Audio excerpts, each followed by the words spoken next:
Hey guys, Camfrey15 back at it with another video for you What's going guys. on, video? Okay, let's do another thing. Another thing.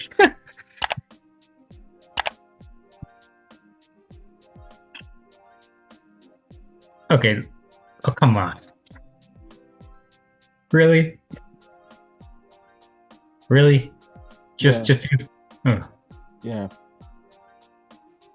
Anyways. Hey guys, this is Camfrey15. Joined by a co-host, the Red Wolf. Or what even are you? Camfrey16.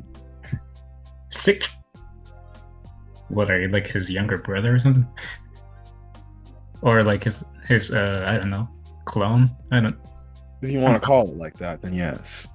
An alternate universe. I mean, I wouldn't say much of a clone. You're just Cameron who just put his goggles on camera. So Anyways, we're back with more My Hero Academia manga chap. My God. Anime episode reviews for you. Maybe I'll talk manga chapter tomorrow because manga chapter, who knows where that story's going. Anyways, apologies for missing out last week's episode. Apologies. again, But number one, let's be honest, nothing really truly happened other than a few small things like Aizawa motivating Ayama to get back into the fight. And then we kind of get some strategic plans in terms of what's apparently going to happen, which I guess, what we see a little bit in this episode, but which will probably be the next week. But basically, the plan that the heroes are going to do is split up Shigaraki and split up All for One from each other because their shared consciousness is so OP, it's probably best to do that and try to take them out separately. That leads us into this week's episode. So, we actually start off not with the heroes. Who do we start off the episode with? the villains, aka All for One and Spinner and. Well, before Oh, no, no. We start off with Toga and yeah, Toga like walking around in her old place. yes, Yeah, pretty ominous and yeah, bunch of words and graffiti on it. yeah, she's recalling what her parents were saying to her as a little girl and stuff, and it's basically getting into her head right now. Yes, and then she remembers when she was biting herself and just bleeding over her damn bed because she wanted to be like the little birdie. Ouch. Geez, Louise, just imagine waking up to a sound like that. Yeah, again, we saw the Toga backstory and how crazy she is and things like that, but we'll talk about that in the Ochako moment of the episode too. But just creepy vibes, like holy shit, this woman just bit her freaking wrist and bleeding and just eating that shit. Then you have it to where Dobby / Toya, whatever the hell you want to call him, he's basically there kind of chilling. He's just like, why would a mad woman want to go back to the place of her origin, essentially? Don't you want that destroyed? And, well, he ends up actually destroying that place. And, he burns her old house on fire. Now, the one thing is, Toga actually appreciates Twice doing that, so... Twice? Twice. We'll talk about him in a second. Toya doing that. So... Let's just make things easy by calling him Dobby. Toya, Dobby, whatever, the same damn person. Anyways, I mean, for you, let's make it easier.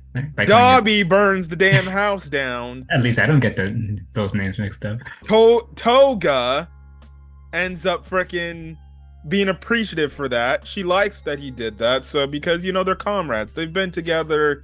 I guess in a weird way, from the very start, kind of relate to Toga kind of being pushed away from her family.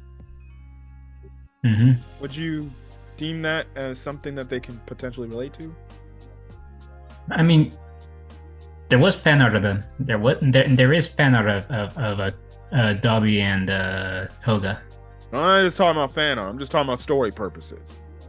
I mean, yeah, but also, W also made a mention. I'm only being kind because I just want Endeavor to suffer. Just So, imagine when he sees Endeavor again next week. This man might go berserk. He well, might go like he might go like this Dragon Ball Z Broly berserk, where he probably screaming, "Endeavor! Endeavor!" is that a teaser from what you've been reading in the manga? No, I'm just saying. What if he probably the way he talks about Endeavor, he sounds like he's gonna go crazy like that. Mm-hmm. Now, what is the interesting little thing that W remembers Toga to potentially use in the upcoming war? Twice his quirk. I when I saw this, I'm just like,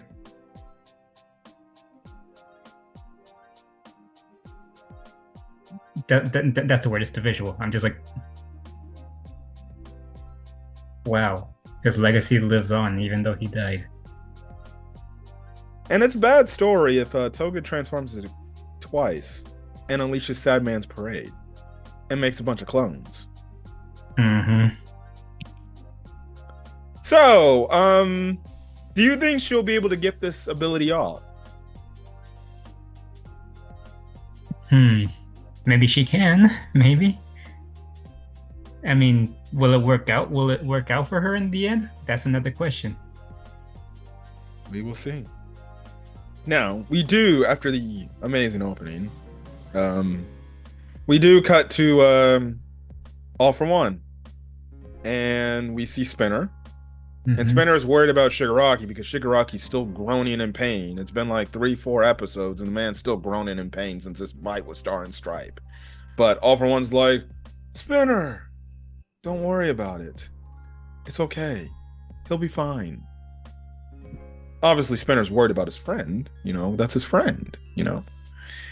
But then you have it to where Skeptic, computer-looking guy with the weird bull haircut, Mm-hmm. he's like, listen, you need to get worried about having these heteromorphs, side with us.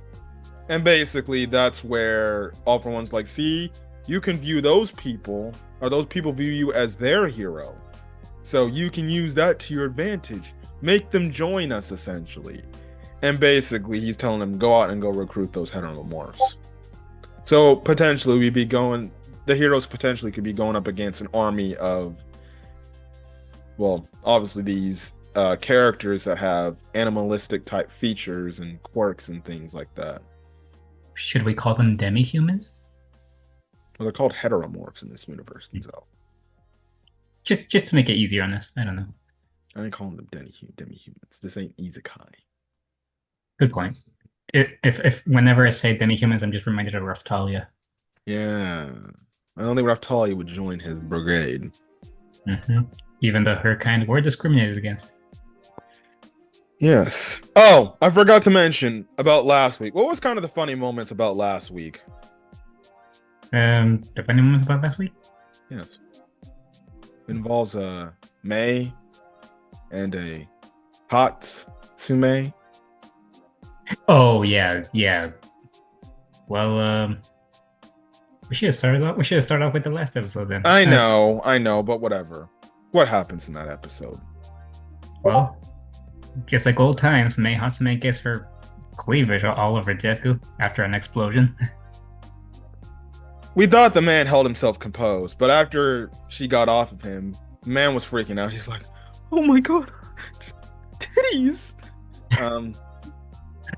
Deku needs to get real. He needs to get a. I don't know what the problem is. Listen, I understand Deku's a good, loving boy, but the man honestly just needs to deal with it.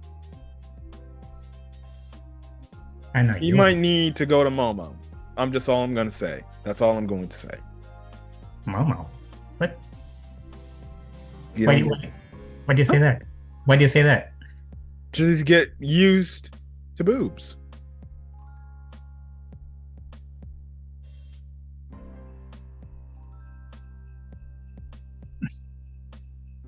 I don't see the whole point of this, but okay. Moving on. Yes, please. Hold on a quick second. All right. Oh yeah, and then Mei Hatsume makes Deku and Ida new gear. This this review is a little out of Yes, order. I know. Dang it. I'm sorry. It's my fault. Blame came for frickin' 16 for that crap. You are Camfrey 16. Yeah, that's what I said. Blame Camfrey 16 for it. Is this going to be the new thing from now on? Camfrey All 16. right, back to Camfrey 15 now. All right, anyways. Hero stuff. Let's get back to the hero stuff. One, we get back to UA. Apparently, it seems like there's sneaky spies working for All for One at UA. Uh-huh. Yeah. That's concerning. So, well, All for One did say he has friends in very high places. More like hostages. So, obviously, you probably have these people that are working for All for One and feeding him information that they basically can see fit. And what happens is this announcement comes over the Jumbotron or over the school. Basically, the principal talks about, okay, look, we have a plan to keep you guys safe. Shigaraki will be ready in basically 3-4 days. We'll have a plan for everybody's safety and things like that. Also, too, they're moving the students Mm-hmm. to the outside, basically. Now, you have that one haired individual who's like, yes, this is going to give us the upper hand. So, could this be a potential issue? Who knows? Yeah, We'll find out. I'd say it is, definitely. So yes, that's kind of the whole thing. We actually do end up cutting back to All for One, and well, All for One is making a phone call. I never thought this man would use a cell phone to make phone calls. I mean, it is technically Earth, so. Who is he calling? Well, Aoyama's mom. Yes. Now, leading up to this scene, All for One's like, you see, I can predict when people are bullshitting me or not. I have a quirk that I took from somebody so long ago that can tell me if they're lying or not. So basically, the man has a quirk that has a lie detector test, essentially. Mm-hmm. Now, how the hell somebody had a quirk like that? That's a pretty good quirk to have, because then you could tell somebody's actually lying to your ass. I could definitely use that. Why? Oh, cause lately I've been having trust issues. I've been having trust issues with people. That's why. Let me guess. Does something have to do with work and something has to do with home? You don't worry about it. Don't worry about it. It's personal. Also, too, can I just acknowledge the fact that they played that annoying ass opera All for One thing. I'm not gonna sing that. I can never pull my voice off like that. The moment I heard that song again, it's been so long since I heard that song again. The moment I play that shit, I'm sorry, I got fucking triggered. Mm-hmm. You know how much I hate that song. Well, just like we should all hate All for One. It just made me hate All for One a little bit. And it's funny because I think a few years, isn't it like a few years ago I said they're gonna be playing this song again? Mm. Did I say that in one of our reviews in the past few years? I don't remember, but I think you did. Oh, they played that. Anyways, All for One calls up Ayama's parents, and what is the verdict? Well, Aoyama is basically tasked by bringing Deku to him, or in a certain meeting spot. Yes. And he finds out that they are actually not lying to him. Which, okay. Now, we see how the episode ends. So how were they able, or how was All for One able to fall for it? Yeah. No idea. Hmm. Well, just I'm pretty sure that's going to be explained in the next episode. But for now, basically, we're having an Avengers Assembled scene right here.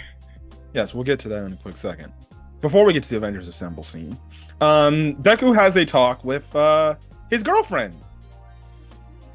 Or future girlfriend, which, oh my god, I hope they get together soon. Yes. Otherwise, I will rage at the end of this manga. He does after like going on like I guess a search mission for the villains, whatever. They're all exhausted. Deku sees Ochako, and he's like, "Oh yeah, I haven't been able to have a talk with her since she cried out to everybody saying to have me continue finishing my Hero Academia, right?" First things first. How the man has I understand the man's busy and he probably was tired and shit like that. But how the hell have you not talked to this woman yet? Well, it's like you said. It's been been busy days for them and his for him and his like friends. Like they've been around too much. They had to like prepare themselves for like the upcoming battle in just 4 days. So yeah, they hardly had time to talk. I'll give you that. Still, you could have hit up his boo and just said, "Hey, Easier missed said you." easier said than done, man. Yeah. Then again, Deku got no riz. Absolutely, he ain't got no riz. I mean, he don't need a raise. He's wholesome. Speaking of wholesomeness, he goes down. He talks to Ochako, and he goes on. He's like, "Hey, I want to say thank you for what you did and everything." And obviously Ochako gets kind of flustered. She's like, "Oh, it's all right. You know, I didn't mean it by that," and things like that. The first thing this man even starts saying, because she talks about saying, like, Am I weird? yes. And this man Deku just rats off all Ochako's good personalities and her looks and everything. I'm like, Deku, okay. And she's like, "That's not what I meant." She's clearly blushing. Oh my god, this man, maybe he does have some riz. You know, he was trying to shoot his shot. Listen, my man was trying to shoot his shot, and then she's like, whoa, calm down now. We're not ready to have that talk yet. I appreciate it, but no, I wasn't referring to that. What was she referring to? As you yawn. She during this talk, she seemed to be a little conflicted about her confrontation with Toga. They were fighting one-on-one, and she made a mention how she talked to Toga about like stuff that are basically like common sense to her until she saw Toga crying, and then she starts to question like what exactly is common sense for Toga and stuff. Yes, we've gotten this whole, I guess I wouldn't say spiel, but this whole point of view of, well, we know for our hero characters, it's to stop the villains, it's to save people, to make sure that they don't die. But for the villains, why are they doing what they're doing? Are they doing it because they were wronged by somebody? Are they doing because, well, they're just plain evil? Are they doing it for maybe some other reason that you can say is justified, but you know they're doing something that they probably shouldn't be doing? It's the same for Deku too, like he said to Uraraka also, like because underneath the Shigaraki he sees a small boy crying. Yes, Tenko Shimura, the little boy that killed the damn puppy. It's not, well, that time it wasn't even at the time it wasn't even intentional. At the time it wasn't even intentional. Heck, he didn't even try to kill his little sister until it slowly started to trigger him. Yes. And then Deku's like, well, I guess that means we're both weird. Now listen to the shippers. If that doesn't tell you that they are meant for each other, if that doesn't tell you they will be hooking up together, I don't know what that tells you. So stop getting your damn Izuku Bakugo shits out the way. Stop getting your Bakugo X freaking Ochako shit. Still a thing, by the way. Yeah, it's still a thing. Morally, it's the freaking guy on guy shit. Don't know why people even had these aspirations of Deku and Bakugo being together. That's basically a trend for anime in general, too. I know. Why question it at this point? Anyways. Yes, but they both said they're weird, which means they are both meant for each other. Mm-hmm. Now, when I read the manga, I won't say I wasn't disappointed. I liked the scene. I still do. It just sucks that we didn't get a confession, but I guess I'll have to wait till later. How much later? Man, I remember reading this shit in the manga, and they were hyping this moment up and everything. I'm like, are we finally gonna get a fucking confession? Is she finally gonna tell him she likes him? And then they can talk about a potential relationship after the war? But then that would have put in like massive death flags. Yeah. Speaking of death flags, I was filled with so many emotions while watching Ragnarok Crimson. Oh my Don't goodness. spoil the show for me now. I'm not gonna spoil it. I'm just saying I'm filled with so many emotions after watching it all yesterday. Well, we don't get a confession, sadly. So, Izuku Ocho fans, just be patient. It's coming. It will be coming soon. It hasn't happened yet in the manga, but it will be coming. I know it will. That's what she said. Hopefully, it happens. Because if it doesn't, you already know the goddamn fan base is going to be uproar with already how toxic this fan base can get. But I will. Can I get any toxic? Any more toxic? Anyways, Avengers Assemble moment. Okay. So, number one, Ayama does what All For One wanted him to do. Now, Deku meets up with Ayama, Deku all in his hero outfit and everything. And Ayama, he's just like, he's kind of just doing monologue stuff. He's just like, I'm happy that you wanted to help me and everything and be there for me. But then he's like, I'm sorry I had to do this to you. Next thing you know, out of the blue, All For One comes down. Mm-hmm. And you're just like, oh shit. Now, we all knew this was now I knew this was all a ploy and everything. Obviously, you're a first-time anime viewer. What was your thoughts when you see this shit? Did you really think this MFer actually betrayed us? I was like kind of already expecting like there to be like a plot, like some kind of plan that the heroes come up with. So I mean, why else would Aoyama be there out of the blue? Or did you think this was some sort of weird dream sequence that All For One predicted or something like that? No, I didn't think so. Okay. Well, All For One shows up. Deku gets ready.